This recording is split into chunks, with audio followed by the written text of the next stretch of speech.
बसपा व अकाली दल का गठजोड़ होने पर बसपा ने होशियारपुर बस स्टैंड के नजदीक ढोल बजाकर जश्न मनाया। इस मौके पर बसपा नेताओं ने कहा कि इससे पार्टी को और मजबूती मिलेगी तथा 2022 में पार्टी बड़ी जीत दर्ज करेगी।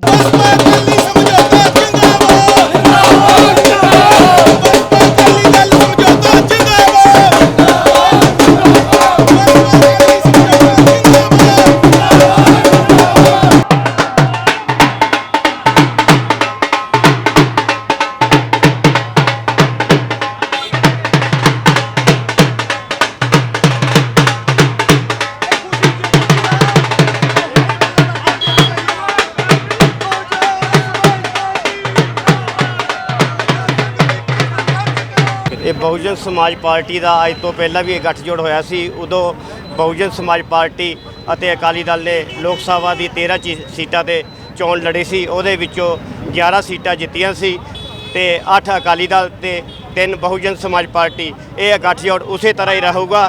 ਸਾਰੀਆਂ ਪਾਰਟੀਆਂ ਦਾ ਬਹੁਜਨ ਸਮਾਜ ਪਾਰਟੀ ਅਕਾਲੀ ਦਲ ਗੱਠਜੋੜ ਦੇ ਵਿੱਚ ਸਫਾਇਆ ਹੋਊਗਾ। ਜੈ ਭੀਮ ਜੈ ਭਾਰਤ, ਵਾਹਿਗੁਰੂ ਜੀ ਕਾ ਖਾਲਸਾ ਵਾਹਿਗੁਰੂ ਜੀ ਕੀ ਫਤਿਹ। ਜਸ਼ਨ ਦਾ ਮਾਹੌਲ ਇਸ ਚੀਜ਼ ਨੂੰ ਲੈ ਕੇ ਹੈ ਕਿ ਪਿਛਲੇ 4.5 ਸਾਲ ਤੋਂ ਭ੍ਰਸ਼ਟ ਕਾਂਗਰਸ ਸਰਕਾਰ ਦਾ ਇੱਥੇ ਰਾਜ ਹੈ ਪੰਜਾਬ ਦੇ ਵਿੱਚ, ਔਰ ਇਸ ਭ੍ਰਸ਼ਟ ਰਾਜ ਦੇ ਵਿੱਚ ਤੁਸੀਂ ਦੇਖੋ ਕਿਸਾਨਾਂ ਨੂੰ ਕੋਈ ਹੱਕ ਨਹੀਂ ਮਿਲਿਆ, ਮਜ਼ਦੂਰਾਂ ਨੂੰ ਕੋਈ ਹੱਕ ਨਹੀਂ ਮਿਲਿਆ, ਦਲਿਤਾਂ ਨੂੰ ਕੋਈ ਹੱਕ ਨਹੀਂ ਮਿਲਿਆ, ਪਛੜਿਆਂ ਦੀ ਰਿਜ਼ਰਵੇਸ਼ਨ ਲਾਗੂ ਨਹੀਂ ਹੋਈ, ਸਾਡੀ 85ਵੀਂ ਸੋਧ ਲਾਗੂ ਨਹੀਂ ਕੀਤੀ ਗਈ, ਸਕਾਲਰਸ਼ਿਪ ਦਾ ਪੈਸਾ ਜਿਹੜਾ ਹੈ ਕਾਂਗਰਸ ਸਰਕਾਰ ਵੱਲੋਂ ਖਾ ਲਿਆ ਗਿਆ, ਨੌਕਰੀਆਂ ਨਹੀਂ ਦਿੱਤੀਆਂ, ਟੀਟੀਡੀ ਦੇ ਜਿਹੜੇ ਟੀਚਰ ਹੈ ਉਹ ਟੈਂਕੀਆਂ 'ਤੇ ਚੜ੍ਹ ਕੇ ਆਤਮ ਹੱਤਿਆ ਕਰ ਰਹੇ ਆ, ਸਕੂਲਾਂ 'ਚ ਕੋਈ ਸੁਵਿਧਾ ਨਹੀਂ, ਤਾਂ ਜਿਹੜਾ ਚਿੱਟੇ ਦਾ ਵਪਾਰ ਹੈ, ਨਸ਼ੇ ਦਾ ਜਿਹੜਾ ਵਪਾਰ ਹੈ ਉਸੇ ਤਰ੍ਹਾਂ ਚੱਲ ਰਿਹਾ, ਰੇਤਾ ਔਰ ਬਜਰੀ ਦੀ ਜਿਹੜੀ ਸਮਗਲਿੰਗ ਹੈ ਉਸੇ ਤਰੀਕੇ ਨਾਲ ਚੱਲ ਰਹੀ ਹੈ, ਔਰ ਜਨਤਾ ਤਰਾਹੀ ਕਰ ਰਹੀ ਹੈ। ਇਸ ਤਰਾਹੀ ਦੇ ਵਿੱਚੋਂ ਸਾਡੇ ਮਾਨਯੋਗ ਭੈਣ ਮਾਇਆਵਤੀ ਜੀ ਨੇ, ਸਤੀਸ਼ ਮਿਸ਼ਰਾ ਜੀ ਨੇ, ਰਣਧੀਰ ਸਿੰਘ ਬੈਨੀਵਾਲ ਇੰਚਾਰਜ ਸਾਹਿਬ ਨੇ, ਔਰ ਮਾਨਯੋਗ ਸਰਦਾਰ ਜਸਵੀਰ ਸਿੰਘ ਗੜੀ ਸਾਹਿਬ ਨੇ ਪਿਛਲੇ 2 ਇਹਨਾਂ ਤੋਂ ਬਾਅਦ ਇਹ ਨਤੀਜਾ ਕੱਢਿਆ ਕਿ ਜੇਕਰ ਸਮਾਨ ਵਿਚਾਰਧਾਰਕ ਜਿਹੜੀਆਂ ਪਾਰਟੀਆਂ ਉਹ ਇਕੱਠੀਆਂ ਹੁੰਦੀਆਂ, ਜਿਹੜੀ ਗੁਰੂਆਂ ਦੀ ਵਿਚਾਰਧਾਰਾ ਤੇ ਗੁਰੂ ਗ੍ਰੰਥ ਸਾਹਿਬ ਦੀ ਵਿਚਾਰਧਾਰਾ ਦੇ ਪਹਿਰਾ ਦੇ ਸਕਦੀਆਂ, ਉਹ ਪਾਰਟੀਆਂ ਇਕੱਠੀਆਂ ਹੋ ਕੇ ਜੇ ਪੰਜਾਬ 'ਚ ਕੰਮ ਕਰਨ ਤਾਂ ਪੰਜਾਬੀਆਂ ਦਾ ਭਲਾ ਹੋ ਸਕਦਾ। ਇਸ ਭਲੇ ਦੀ ਉਮੀਦ ਦੇ ਵਿੱਚ ਅਸੀਂ ਇਹ ਸੋਚਦੇ ਹਾਂ ਕਿ 2022 ਦੀਆਂ ਚੋਣਾਂ ਦੇ ਵਿੱਚ ਬਹੁਜਨ ਸਮਾਜ ਪਾਰਟੀ ਤੇ ਅਕਾਲੀ ਦਲ ਦਾ ਸਾਂਝਾ ਗੱਠਜੋੜ ਪੰਜਾਬ ਦੇ ਵਿੱਚੋਂ ਕਾਂਗਰਸ ਔਰ ਬੀਜੇਪੀ ਦਾ ਸੂਪੜਾ ਸਾਫ਼ ਕਰੇਗਾ, ਔਰ ਅਸੀਂ ਪੂਰਨ ਬਹੁਮਤ ਦੀ ਸਰਕਾਰ ਬਣਾ ਕੇ ਪੰਜਾਬੀਆਂ ਨੂੰ ਰਾਹਤ ਦੇਵਾਂਗੇ। ਇਸ ਗੱਲ ਦੀ ਅਸੀਂ ਖੁਸ਼ੀ ਮਨਾ ਰਹੇ ਹਾਂ। ਉਸ ਰਾਜ ਦੇ ਵਿੱਚ ਵੀ ਕਿਉਂਕਿ ਉਹ ਗੱਠਜੋੜ ਦੀ ਔਰ ਕੇਂਦਰ ਦੇ ਵਿੱਚ ਬੀਜੇਪੀ ਦੀ ਸਰਕਾਰ ਹੋਣ ਕਰਕੇ ਉਹਦੇ ਵਿੱਚ ਵੀ ਕਈ ਊਣਤਾਈਆਂ ਸਨ, ਜਿਸ ਊਣਤਾਈਆਂ ਤੋਂ ਦੁਖੀ ਹੋ ਕੇ ਅਕਾਲੀ ਦਲ ਨੇ ਬੀਜੇਪੀ ਦਾ ਸਾਥ ਛੱਡਿਆ।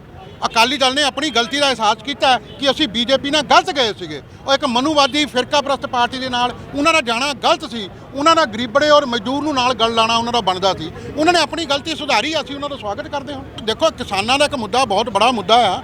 ਕਿਸਾਨ ਸਮਾਜ ਦੀ ਰੀੜ੍ਹ ਦੀ ਹੱਡੀ ਹੈ। ਕਿਸਾਨਾਂ ਤੋਂ ਬਗੈਰ ਕੀ ਇੱਥੇ ਪੰਜਾਬ ਦੇ ਵਿੱਚ ਹੈ? ਪੰਜਾਬ ਕਿਸਾਨੀ ਦੀ ਜਗ੍ਹਾ ਆ। ਸਾਡੇ ਗੁਰੂਆਂ ਨੇ ਕਿਰਤ ਕਰਕੇ ਕਿਸਾਨੀ ਕਰਕੇ ਸਾਨੂੰ ਆਦਰਸ਼ ਦਿੱਤਾ।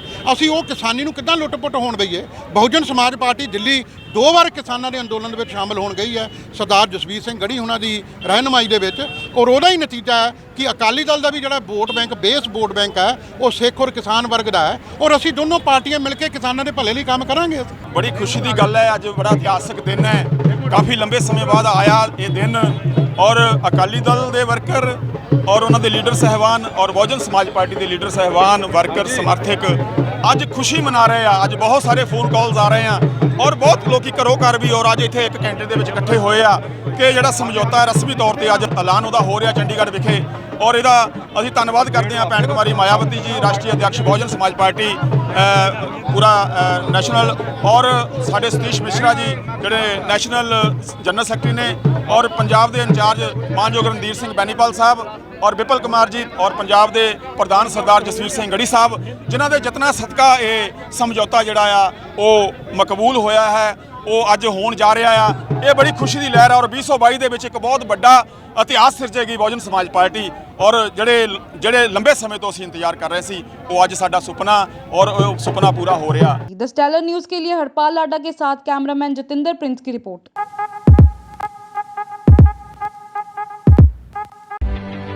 We at GNA University see potential in everyone and everything around us.